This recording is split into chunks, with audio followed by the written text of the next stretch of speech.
इस खबर के प्रायोजक हैं पूजा श्री डिटर्जेंट पाउडर व केक।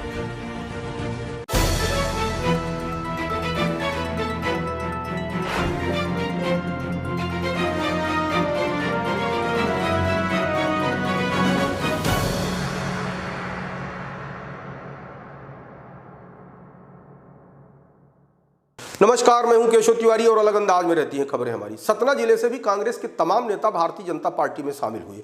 जिस तरीके से भारतीय जनता पार्टी में कांग्रेस नेता शामिल हो रहे हैं, उससे कांग्रेस कितना कमजोर होगी, इस बात का आकलन राजनीतिक समीक्षक करने लगे हैं।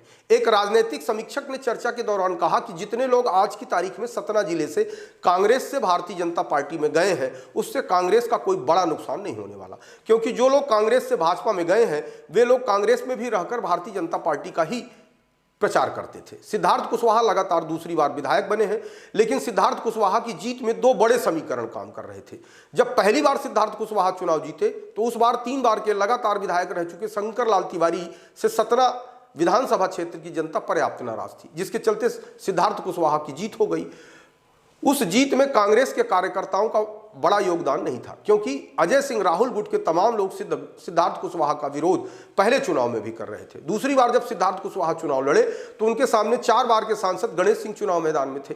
जितनी नाराजगी पहले चुनाव में लोगों को शंकर लाल तिवारी से थी, उतनी ही नाराजगी लोगों को गणेश सिंह से भी थी। गणेश सिंह ने किसी का व्यक्तिगत नुकसान नहीं किया था, लेकिन सतना शहर में विधानसभा चुनाव के दौरान एक साधारण चर्चा शुरू हो चुकी थी कि रीवा विकास के मामले में आगे निकल गया, सतना विकास के मामले में पीछे रह गया।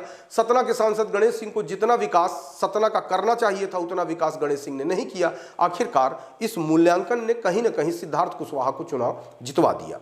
दूसरे विधानसभा चुनाव में भी कांग्रेस के तमाम लोग चोरी चोरी चुपके चुपके भारतीय जनता पार्टी का ही प्रचार कर रहे थे। तो जिस तरीके से कांग्रेस के लोग भारतीय जनता पार्टी में गए हैं, उसके पीछे की वजह यह है कि कांग्रेस के विधायक सिद्धार्थ कुशवाहा भारतीय जनता पार्टी में शामिल होने वाले लोगों को महत्व ही नहीं दे रहे थे। और जिस तरीके से 2023 के विधानसभा चुनाव में अजय सिंह राहुल की नहीं चली, उससे अजय सिंह राहुल के समर्थक यह मानकर चल रहे हैं कि अब अजय सिंह राहुल उतने प्रभावशाली कांग्रेस में नहीं रह गए।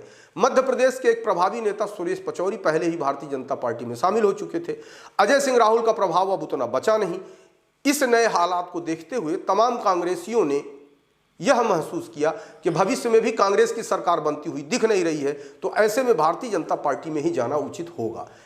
एक दूसरी और महत्वपूर्ण बात है कि जब कोई नेता स्वयं चुनाव लड़ता है तो उसे वोट ज्यादा मिलते हैं, लेकिन जब किसी दूसरे के लिए सिफारिश करता है तो इतने वोट ट्रांसफर नहीं करा पाता। इसमें कोई दो मत नहीं है कि जितने भी कांग्रेस के नेता भारतीय जनता पार्टी में शामिल हुए हैं, उससे भारतीय जनता पार्टी के पक्ष में माहौल तो बना है, लेकिन यह माहौल वोटों में कितना तब्दील होगा, यह आने वाला समय बताएगा।